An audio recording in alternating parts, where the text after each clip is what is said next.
ভাইয়ের, ওনার সাক্ষাৎকারটা আমি দেখলাম।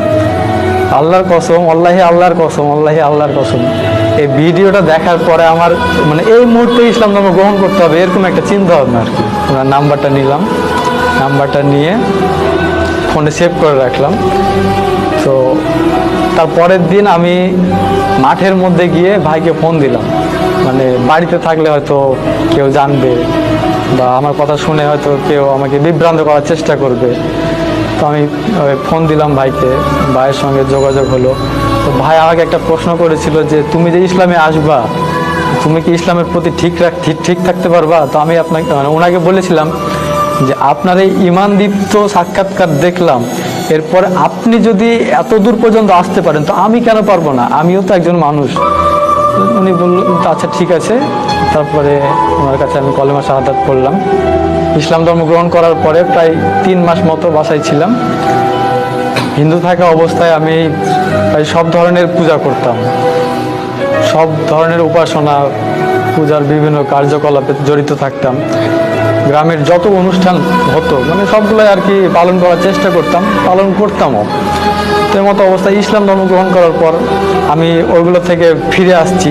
একটা সময় পরিবার হয়তো হালকা বুঝতেছে যে একটা সময় এত কিছু পালন করতো এখন করে না, তো সন্দেহ করতো। তো একটা সময় হলো কি বাড়ি থেকে বলতো যে পূজা কর, আজকে সন্ধ্যার সময় তুই পূজা কর। তো জাস্ট মায়েরা হয়তো বাইরে কাজ করছে, আমি দরজা লাগাই দিয়ে পূজা না করে রুমের ভিতরে বসে থাকতাম। ও একটা সময় হতো কি যে আমাকে বলতো প্রসাদ খা, আমি প্রসাদটা মুখে নিয়ে হয়তো চিবাচ্ছি, বাসার বাইরে গিয়ে ফেলে আসলাম, আবার বাসার বাইরে থেকে অজু করে আসলাম। এভাবে আমার চলতে থাকে প্রায় 3টা মাস। একটা সময় দেখলাম যে আমার অজু করতেও যেন মানে খুব ভালো লাগছে। ওই সময় আমি মানে দিনের বেলা তো ওখানে নামাজ পড়ার কোনো সুযোগ নাই বাসায়, আর আমাদের মানে গ্রামটা হচ্ছে প্রায় অর্ধেক হিন্দু, ওখানে যে কারোর সঙ্গে শেয়ার করবো সেই মানে সাহসটা পর্যন্ত আমি পাইনি। একটা সময় কি করতাম, বাসায় যখন সবাই ঘুমিয়ে যেত তখন আমি এশার নামাজটা অন্তত পড়তাম। তো এশার নামাজ পড়ার সময় মানে এত শান্তি লাগতো, এত ভালো লাগতো, আর কোনো কিছু মানে চিন্তার বাইরে ছিল। আমার রুমে জানালাটা খোলা আছে, আমি এশার নামাজ পড়ছি, এশার নামাজ তাসাউদের বৈঠকে বসে আছি, সালাম ফিরালাম। এই সময় জানালা দিয়ে আমার মামাতো ভাই উঁকি মারতেছে, তা আমাকে বলছে তুই কি করছিস? আমি বলছি এই তো না কিছু না, মাথা ব্যথা করছে তাই বসে আছি। তো মানে ও বলছে যে বসে আছিস তো এইভাবে বসে আছিস কেন? এইভাবে তো বসে থাকা মানে এটা মুসলিমরা বসে থাকে। তো ও জাস্ট সন্দেহ করলাম, ওকে সন্দেহ করলো কোনো রকমে। আমি ওকে বুঝালাম যে 3 মাস ছিলাম একমাত্র কারণ হচ্ছে আমার বোনের বিয়ে, কারণ আমি যে ইসলাম ধর্ম গ্রহণ করেছি এই কারণে আমার ফ্যামিলির ক্ষতি হয়ে যাবে, মানে এই কথাটা চিন্তা ভাবনা করতে আমার কেমন যেন একটা লাগতো। তো ছিলাম, বোনের বিয়ে হলো। তারপর একটা সময় আবার মানে শয়তানের ধোঁকা যে তুই তো চলে যাবি, ফ্যামিলির একমাত্র ছেলে তুই, তুই যদি চলে যাস তোর বাবা মাকে তুই খাওয়াবে, হ্যাঁ মানে এই ধরনের চিন্তা ভাবনা আসতো। কোথায় যাব আমার চিন্তা ভাবনা নাই, চিন্তা ভাবনা ছাড়াই বাসার থেকে বের হয়ে গেলাম। বাসার থেকে বের হয়ে প্রায় রাত্র 2টার দিকে আমি গাবতলীতে বাস থেকে নেমে মানে ফুটপাতে বসে আছি। এখন মনে হচ্ছে কোথায় যাব, কি করব, এই সব চিন্তা ভাবনা।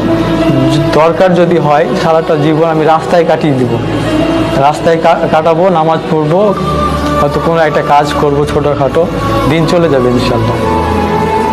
তো হঠাৎ করে আমার একটা কথা মনে পড়লো যে নারায়ণগঞ্জে তো আব্দুর রহমান ভাই থাকেন, তো ওনার নাম্বারটা আছে, ফোন দিই ওনাকে। আমি জাস্ট ওনাকে ফোন দিলাম, উনি কোনো কথা ছাড়াই বলল যে সমস্যা নাই ভাই, আপনি আমার দিনী ভাই, আপনি আমার নিজের ভাইয়ের থেকেও এখন আপন, আপনি চলে আসেন। তো আমি নারায়ণগঞ্জে আসলাম।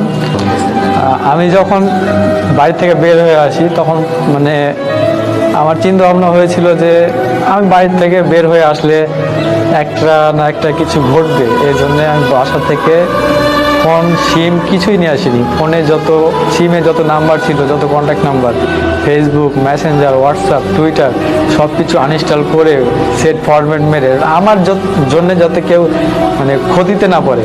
হয়তো আমার বাবা মা ভাববে যে আমার ওই বন্ধুটার জন্যে হয়তো আমি এই ইসলাম ধর্মে আসলাম, হয়তো ওনার ওই বন্ধুর ক্ষতি করবে। তারা ভাবলো যে কোনো মেয়ের জন্য হয়তো ইসলাম ধর্ম গ্রহণ করেছে, 5-6 দিন যাবে বা 2-4 মাস যাবে, ওর নিজের ভুলটা বুঝতে পারবে, আবার ফিরে আসবে। তারপরে বললো যে তোকে কেউ জোর করেছে কিনা, বল কোনো সমস্যা নাই, আমরা তোকে নিয়ে আসছি। একটা সময় ওরাও আস্তে আস্তে বুঝলো যে না, এমনটা কিছু না। আমি যে বুঝতে পেরেছি যে ইসলাম ধর্ম, আল্লাহর প্রেরিত ইসলাম ধর্মটাই যে সত্য। আল্লাহ যেরকম বলেছে ইন্না দীনা ইনদাল্লাহিল ইসলাম, আল্লাহর কাছে একমাত্র মনোনীত ধর্মই হচ্ছে ইসলাম। তারপরে তারা আস্তে আস্তে বুঝতে পারলো যে আমি মানে কোনো কিছু পাওয়ার লোভে আর কি ইসলাম ধর্ম গ্রহণ করিনি। এরপরে আর কি তাদের সঙ্গে যোগাযোগ খুব মানে হয় না, তারাও আর যোগাযোগ করে না। এইভাবেই চলছে আর কি দিন। আত্মীয়রা ফোন দিত, যে বোঝাতো, সম্পত্তির লোভ দেখাতো। মামারা ফোন দিয়ে বলতো যে তোর তো এত সম্পত্তি, তোর বোনকে দিয়ে দিবে, এই করবে সেই করবে। আমি আমার বোনই তো পাচ্ছে, আর তো কেউ পাচ্ছে না। তো আমার বোন পাচ্ছে, তো আমার মানে এত কি আছে, আমার বোনকে দিচ্ছে, ভালো কথা। তো আমি বোন মানে একটা সময় ফ্যামিলিতে প্রস্তাব দিয়েছিলাম প্রথম দিকে যে তোমরা যদি মেনে নাও যে আমি আমার ধর্ম পালন করব, তোমরা তোমাদের ধর্ম পালন করবা, তাহলে আমি বাসায় আসি। ওরা বললো যে না, আমাদের বাসায় আসতে হলে তোকে আবার পূর্বের অবস্থায় আসতে হবে, হিন্দু হয়ে। আমি এইসব বিষয়ে গুরুত্ব দিইনি। আমি দিনের পথে টিকে আছি, আল্লাহর অশেষ রহমত। সত্যের পথে আসলে, দিনের পথে আসলে মা বাবা ভাই বোন আত্মীয় পরিজন সবাই পর হয়ে যায়। একমাত্র যারা দিন বুঝে তারাই আপন হয়। তো তারা হয়তো মন খারাপ করে, রাগে ক্ষোভে আছে, কিন্তু আমার সঙ্গে যোগাযোগ করার চেষ্টাও করে না। আজ পর্যন্ত কোনো ফোন দেয়নি। আমি তাদের কাছে ইসলাম পৌঁছে দিতে চেষ্টা করছি। ইনশাল্লাহ আপনারা সবাই দোয়া করবেন তারা যাতে এই সত্যের পথে আসতে পারে, আল্লাহ যাতে তাদের হেদায়েত। আমাকে দাওয়াত দেয়নি কেন এতদিন পর্যন্ত?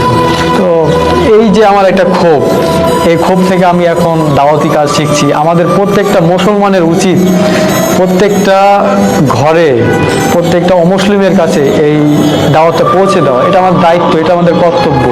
আমরা এই বিশ্বে তাকালে দেখতে পারবো বিভিন্ন দেশে আমাদের এই মুসলমানদের যেভাবে নির্যাতন করা হচ্ছে, এই নির্যাতন একমাত্র ঠেকাতে পারে এই দাওয়াত।